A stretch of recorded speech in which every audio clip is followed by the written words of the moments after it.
ETF index mutual funds నేర్చుకుని stock మార్కెట్లో రాణించాలనుకుంటున్నారా? వెంటనే ఈ నెంబర్కి కాల్ చేయండి. నమస్తే, welcome back to Suman T. ప్రస్తుతం మనతో పాటు ఉన్నారు 100x Vasu garu, modern mind motivator, modern manifestation coach. మరి వాసు గారితో మాట్లాడదాము. నమస్తే అండి. నమస్తే రవీణ్ గారు. వాసు గారు, ఈరోజు నేను కొన్ని క్వశ్చన్స్ తో మీ ముందుకు వచ్చాను. But Definitely. ఇంపార్టెంట్ ఏంటంటే మహిళలను తీసుకుందాం. చాలా మంది ఆడవాళ్ళకి ఏంటంటే పెళ్లి కాక ముందు నేను అలా ఉండాలి ఇలా ఉండాలి అనుకుని ఒక స్థిరపడాలి, మా పేరెంట్స్ ని బాగా చూసుకోవాలి, పెళ్లి చేసుకుని బాధ్యతలు, పిల్లలు, సంసారము, అత్తమామలు, ఆడపడుచులు ఇందులో ఇరుక్కుపోయి నాది నేను సాధించలేననే ఒక ధోరణిలో ఉండుంటారు. సడన్ గా వాళ్ళకి పెళ్లి చేసేసుకుంటారు, పెళ్లి అయిపోయి ఏం చేయలేరు. మరి అలాంటి ఆడవాళ్ళు మీరు చెప్తున్నట్టుగా ఈ మోడర్న్ మైండ్ మేనిఫెస్టేషన్ కి తీసుకుంటే మరి సాధించగలిగే ఆ టిప్స్ కానీ ఏమైనా ఉన్నాయా? మీరేమైనా చెప్తారు ఈరోజు మాకు? బేసిక్గా మన ఇండియాలో, మన భారతదేశంలో మహిళలు అనే వ్యక్తులు అంటే చిన్నప్పటి నుంచే వాళ్ళకి 16 సంవత్సరాలకో 17 సంవత్సరాలకో ఇంకా 15 yearsకు మ్యారేజ్లు చేసేస్తుంటారు. ఎందుకంటే ఇంట్లో ఒక టెన్షన్ అనేది, అంటే అలా ఆడపిల్ల ఉంది అంటే ఒక ఆడపిల్ల ఉంటే ఒక భారం, ఒక ఇది చిన్నప్పుడు అంటే మన పురాణాల్లో కూడా, అంటే మన చిన్నప్పుడు కూడా ఏం చెప్పారంటే ఆడపిల్ల పుడితే ఒక భారం అనేవారు. కానీ దాన్ని మన పూర్వీకులు ఏం చేశారంటే మహాలక్ష్మి పుట్టింది అంటారు. నిజంగా చెప్పాలంటే మహాలక్ష్మి పుట్టినట్టే. ఎలా అంటే ఆడపిల్ల పుట్టగానే వాళ్ళు అలర్ట్ అవుతారు. అంటే ఇంటికి ఒక 9 o'clock రావాల్సింది బేగా రావడం, ఏవైనా బయట వ్యవహారాలు ఉంటే తగ్గించుకొని రావడం, సమయానికి ఇంట్లో ఉండడం, ఇంటికి రెస్పాండ్, బాధ్యత పెరుగుతుంది అనమాట. ఎప్పుడైతే బాధ్యత పెరిగిందో ఆ వ్యక్తి అయితే ఆర్గనైజ్డ్ వేలో ట్రాక్ లో ఉంటాడు. ఎప్పుడైతే ట్రాక్ లో ఉన్నాడో హెల్త్ పెరుగుతుంది, వర్క్ మీద ఇది పెరుగుతుంది, ఫోకస్ పెరుగుతుంది, ఆటోమేటిక్గా వెల్త్ పెరుగుతుంది. సో ఇదంతా థాట్ ప్రాసెస్ లింకే. అప్పుడు మహాలక్ష్మి పుట్టింది అనడానికి నిదర్శనం ఏంటి? ఎప్పుడైతే ఇవన్నీ పుట్టాయో మహాలక్ష్మి రూపంలో వచ్చినట్టేగా. సో అలాగనే అబ్బాయిలు పుడితే చెడు అని నేను చెప్పను. అమ్మాయిలు పుట్టడం వల్ల ఏం జరుగుతుంది అంటే ఇంటికి ఒక అదృష్టం అనుకోవచ్చు. అయితే ఇప్పుడు మన దైనందిన కార్యక్రమంలో ఆడవాళ్ళకి 16 సంవత్సరాలకి 17 సంవత్సరాలకి పెళ్లి చేయడం వల్ల వాళ్ళకి ఏవేవో ఆశలు ఉంటాయి. అంటే నేను ఒక ఐఏఎస్ అవ్వాలి, ఐపీఎస్ అవ్వాలి, లేదంటే బిజినెస్లు చేయాలి, ఇంకా ఏమైనా సిఏ చేయాలి, ఇంకా ఏమైనా యాక్టర్ అవ్వాలి, లేదంటే లాయర్ అవ్వాలి అన్నీ ఉంటాయి. మన యొక్క సబ్ కాన్షియస్ మైండ్లో ఏం జరుగుతుందంటే, అంటే ఫాదర్ మైండ్లో కానీ హస్బెండ్ మైండ్లో కానీ చిన్నప్పటి నుంచి ఆడవాళ్ళని త్రుక్కివేయబడింది, అంటే అణిచివేయబడింది అనమాట. అంటే నువ్వు బయటికి వెళ్తే బతకలేవు, నీకు నేనే సర్వాధికారం, నీ వల్ల ఏమీ చేత కాదు అనే రిపీటెడ్ క్వశ్చన్స్ చిన్నప్పటి నుంచి పదే పదే పదే సబ్ కాన్షియస్ మైండ్కి ట్రిగర్ చేయడం వల్ల, ఫీడ్ చేయడం వల్ల వాళ్ళ మైండ్ ఏం జరుగుతుంది అంటే నేనేమి చేయలేనేమో, నా వల్ల ఏమీ చేత కాదేమో, నేను దేనికి పనికిరానేమో, నేను డబ్బులు సంపాదించలేనేమో, నేను పేరు ప్రఖ్యాతులు రానేమో అనుకొని ఒక భర్త మీద డిపెండ్ అయిపోతున్నారు. అయితే ఇక్కడ ఏంటి, ఇక్కడ కొంతమంది భర్తలు, ఒక 20-25% భర్తలు ఇప్పుడు ఈ మధ్య మారింది, ఫ్రీడమ్ ఇస్తున్నారు. కానీ కొంతమంది ఏం చేస్తారంటే, కొంతమందిని మాత్రమే ఆ ఫ్రీడమ్ని వేరేలా తీసుకుంటున్నారు అనమాట. కొంతమంది అన్ని అర్హతలు ఉండి కొంతమందికి ఏమో ఫ్రీడమ్ ఇవ్వట్లేదు. అర్హతలు లేకుండా కొంతమందిని ఫ్రీడమ్ ఇవ్వడం వల్ల దాన్ని అడ్వాంటేజ్గా వాడుకుంటున్నారు. సో దీనివల్ల నమ్మకాలు పోతున్నాయి అనమాట. దీన్ని మోడర్న్ వేలో కూడా వాడుకోవచ్చు. ఫస్ట్ ఆఫ్ ఆల్ మీరు జీవితంలో ఎదగాలంటే మీకు బలమైన దృఢ సంకల్పం కావాలి. దృఢ సంకల్పం ఏంటంటే మీ సంకల్పానికి అంత బలం ఉంటే ప్రకృతి మొత్తం మీకు సహకరిస్తుంది. ఇదే మేనిఫెస్టేషన్ అనమాట.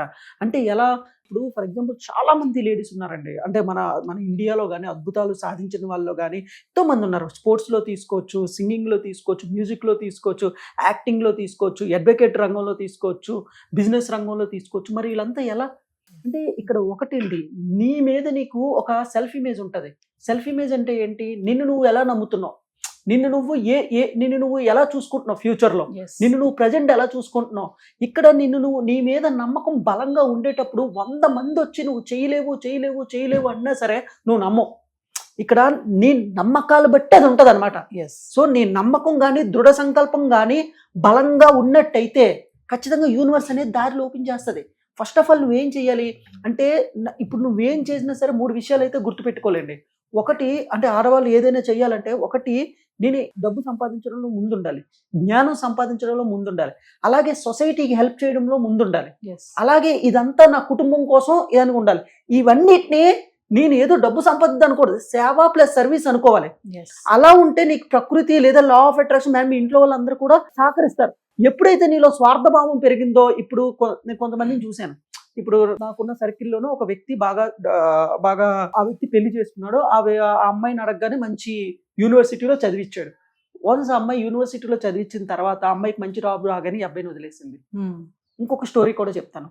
ఆ మధ్య ఎవరో ఒక ఆయన చిన్న జాబ్ చేసుకొని ఆ వ్యక్తిని సివిల్ సర్వీసెస్ చదివించాడు. వాళ్ళు సివిల్ సర్వీస్ రాగానే అమ్మాయి డైవర్స్కి అప్లై చేసింది.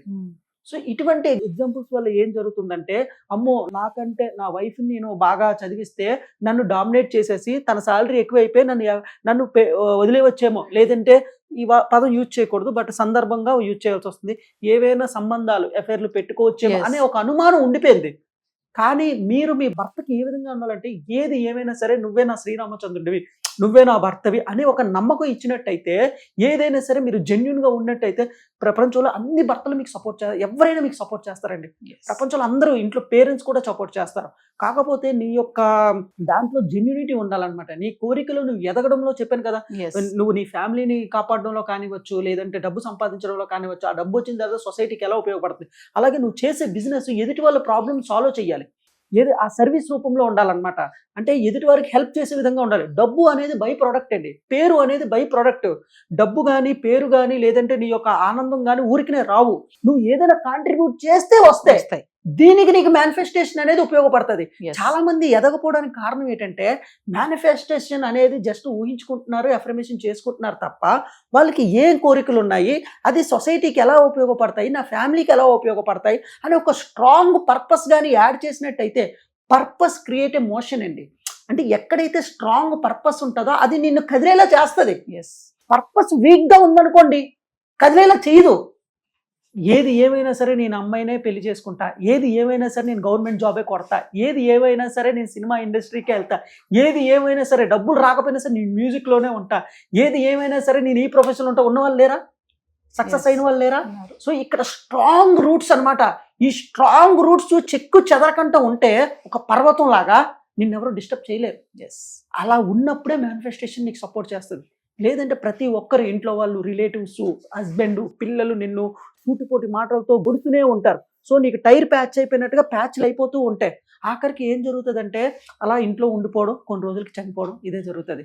సో లైఫ్ అనేది సాక్రిఫైస్ చేయడానికి కాదండి, క్రియేట్ చేయడానికి. ఈ ప్రపంచంలో life is all about experience అనమాట. మనం చనిపోయే లోపు, ఇప్పుడు నా ఉద్దేశం కూడా, మనం ఏదో ఒక రోజు పోతాం. ఆ పోయే లోపు 10,000 వీడియోలు, 50 వీడియోలు ప్రపంచానికి ఇచ్చి పోవాలి. ఇది నా ఉద్దేశం. ఇందులో డబ్బు వస్తుందా, డబ్బు రాదా, పేరు వస్తుందా అనేది లేదు. నిష్కామ కర్మ అంటారు దీన్ని, భగవద్గీతలో కానివచ్చు, ఎక్కడైనా. నిష్కామ కర్మ అంటే ఏంటంటే, నువ్వు ఏదైనా ఒక పని చేసేటప్పుడు ఏమి ఫలితం ఆశించకుండా నువ్వు పని చేయాలి. ఇక్కడ ఫలితం రాదని కాదు, వస్తుంది. కానీ నీ మైండ్ మొత్తం ఏంటంటే, పేరు వచ్చినా రాకపోయినా, డబ్బు వచ్చినా రాకపోయినా, ఇంకా ఏమైనా గౌరవాలు వచ్చినా రాకపోయినా, నా ముందు ఉన్న పని ఏంటి, నా సందర్భం ఉన్న పని ఏంటి, ఫుల్ ఫోకస్డ్గా ఆ పని చేసుకుంటూ పోతే ఖచ్చితంగా ఏదో ఒక రోజు నీకు అన్ని బై ప్రోడక్ట్గా వస్తాయి. సో ఈ విధంగా మేనిఫెస్టేషన్ అనేది మనం ఉపయోగించుకోవచ్చండి. సో నేనేం చెప్తానంటే, మా మోడర్న్ మైండ్స్లో మేనిఫెస్టేషన్లో ప్రత్యేకంగా ఉమెన్స్ కానివచ్చు, ఆడవాళ్ళకి కానివచ్చు, అంటే ఇంకెవరైనా కానివచ్చు, వాళ్ళకి ఒక స్పెషల్ క్లాస్ అనేది మేము అపాయింట్మెంట్ ద్వారా కానివచ్చు, వర్క్షాపులు కానివచ్చు చేస్తాం. మీరు మీ హస్బెండ్ని కన్విన్స్ చేస్తూ, మీ ఇంట్లో వాళ్ళని కన్విన్స్ చేస్తూ, మీరు అనుకున్న రంగంలో బిజినెస్ ఎలా చేయాలి అనేది నేర్పిస్తాం. ఒకవేళ మీకు ఏ ఐడియా రాకపోతే, మీరు మీకున్న స్కిల్స్కి ఏ బిజినెస్ పెడితే బాగుంటుంది, దాన్ని ఎలా స్కేల్ అప్ చేయాలి, దాన్ని ఎలా ప్రాఫిట్లోకి తీసుకురావాలి, దానికి మన మోడర్న్ మైండ్ మేనిఫెస్టేషన్ టెక్నిక్స్ ఎలా ఉపయోగించుకోవాలి, ఒక అథెంటిక్ జెన్యూన్ కాన్సెప్ట్ అనేది ఉందండి. సో ఇంట్రెస్ట్ ఉన్న వాళ్ళు మనల్ని అప్రోచ్ అవ్వచ్చు. సంకల్పం అనేది దృఢంగా ఉండాలంటున్నారు. ఎలా ఉండాలంటే, ఒక చెక్కు చెదన ఒక పర్వతం ఎలా ఉంటది, ఒక తుఫాన్ వచ్చినా సరే అంత బలంగా ఎప్పుడైతే ఒక బర్నింగ్ డిజైర్ తో ఉంటావో, ప్రపంచంలో 100,000 మంది 1,000 మంది వచ్చి నువ్వు డిస్టర్బ్ చేసినా సరే నువ్వు డిస్టర్బ్ అవ్వవు. నీ మీద ఉన్న నమ్మకం అనేది రాక్ సాలిడ్ గా ఉండాలి. అంత రాక్ సాలిడ్ గా ఎప్పుడైతే ఉంటుందో, ఖచ్చితంగా నువ్వు ఇంకా వేరే ఆప్షన్ అయితే లేదు. Success is a by product, money is a by product, అలాగే happiness is a by product. ఇవన్నీ బై ప్రోడక్టే. నువ్వు చెయ్యాల్సింది చెయ్యాలి. నీ మనసులో సెల్ఫ్ ఇమేజ్ లో బలంగా, దృఢంగా ఒక వజ్ర సంకల్పంలా ఉండాలన్నమాట. సో అదండి. థ్యాంక్ యూ అండి.